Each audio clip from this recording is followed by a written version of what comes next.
David here, Diecast Life and Death. So I have something different to bring to the table today that I thought some of you might find to be interesting. Part of this is from the massive vintage haul that I collected the other day. So these are like 1/43 scale cars. These are they obviously you can see by the amount of scratches and whatnot that are on the packaging, but the cars themselves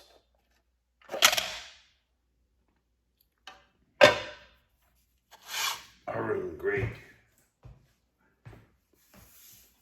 if not near mint condition. I'm not going to pull these off the plinths tonight. I just wanted to share these cars with you guys. These are from a company called Road Champs. So these were, I don't even know what year these came from. But this is a 1949 Mercury hot rod with obviously opening doors. But if you notice, the vent mirror, the vent window does not open with the car, with the door, I'm sorry. And it appears as though, and I'm learning this is the first time I've pulled these out. It appears to have an opening, trunk. Let's see if we can get this open. And there's not much to see inside of the trunk itself, but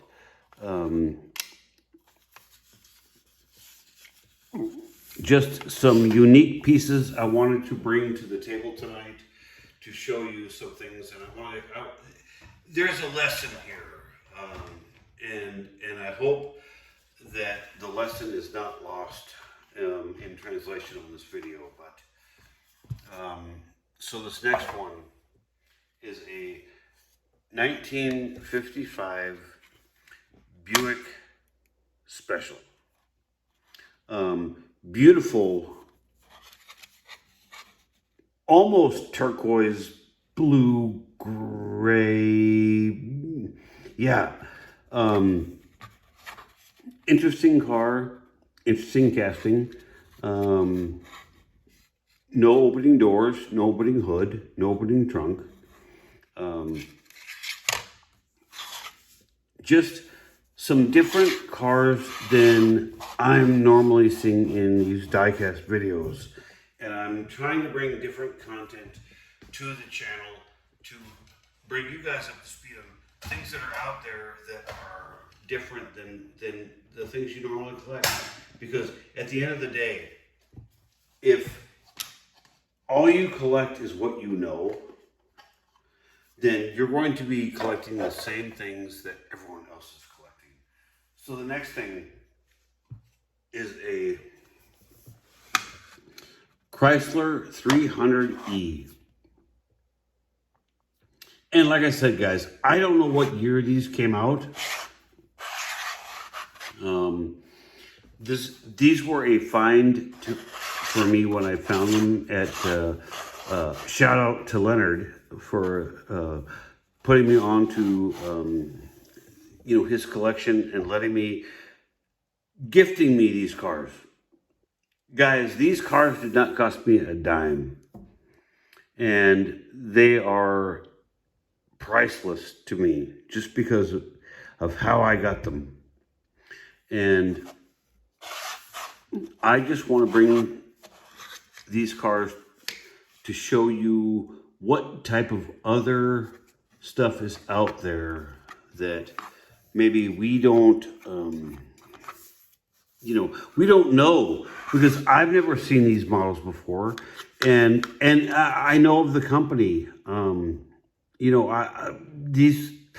That company's been around for a while, and apparently for a while, I wasn't paying attention to what they were doing, but some really neat I'm going to assume these are 1/43rd scale cars. Um, and there, like I said, there's a lesson to come with these cars that I want to bring to you at the end of this video. So the next car is another Chrysler, and this is the turbine car from 1964. Now, weird fact on these cars. These cars were actually turbine engine cars, like a jet engine aircraft. And these cars were never really met with success. And the government required that Chrysler destroyed all of these turbine cars, the real cars, because they were never allowed to be sold.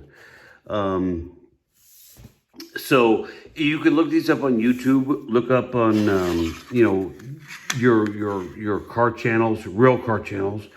But I mean, lens taillights, lens headlights.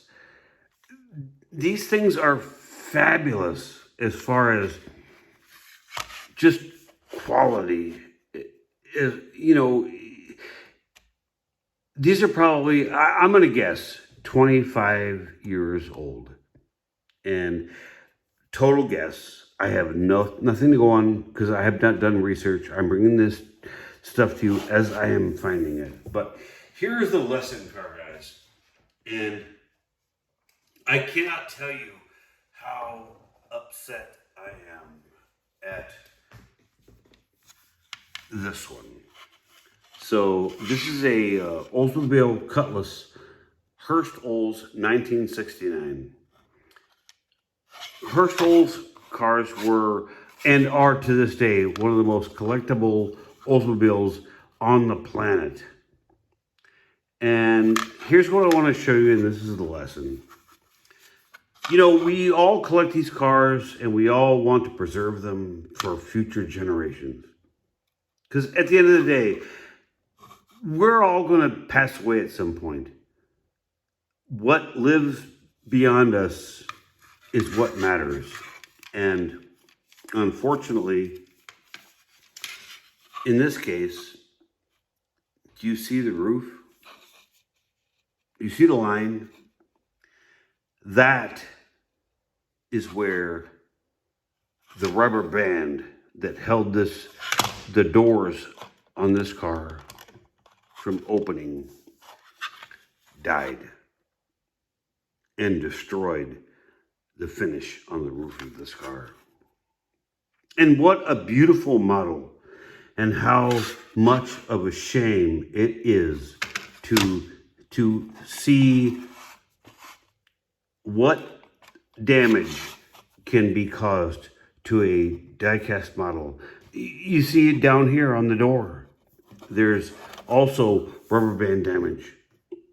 And this comes from not opening the cars and not destroying those rubber bands.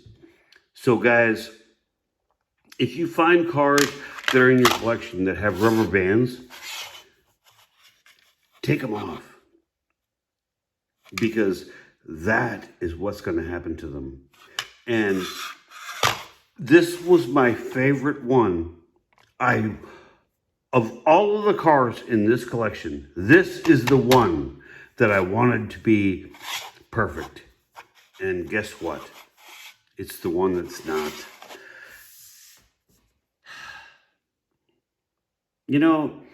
Sometimes in life we learn lessons that we don't want to learn. And sometimes they're hard. But at the end of the day, they're lessons we need to learn. So, guys, with that, remember, rubber bands are not good to your paint finishes. So, realistically, if you have to take a car out of a blister to take the rubber bands off, do it. Because this car, I have no idea the value of these cars, nor have I even researched them. These are great castings and great models. And sadly, I find it with that. And with that, guys, I want to say, I want to hear comments. I want to hear disagreements, agreements, or whatever. Send your comments down below. I know I'm a new channel, but I've been around for a long, long time. And I would love to hear your thoughts on what you think about my position on these rubber bands and how they should be dealt with. And if there are ways that you guys know that we can maybe get rid of these rubber bands without damaging packaging and so on and so forth, I'm also interested in that. So, guys, once again, thank you for tuning in. David here, and I appreciate every one of you who watches these. So thank you, subscribe, like, share, whatever. I just want to know that the content that I'm bringing to the Diecast world here on YouTube is being appreciated and makes you guys feel good. So on that note, guys, I am going to bed. This is my 4th video today. So I think I've had enough before I'm going to just drop and pass out. So you guys have a good night, and we will talk to you very soon. And we will finish episode number 5 of the massive vintage haul tomorrow. And on that note, sweet dreams and have a great night, guys.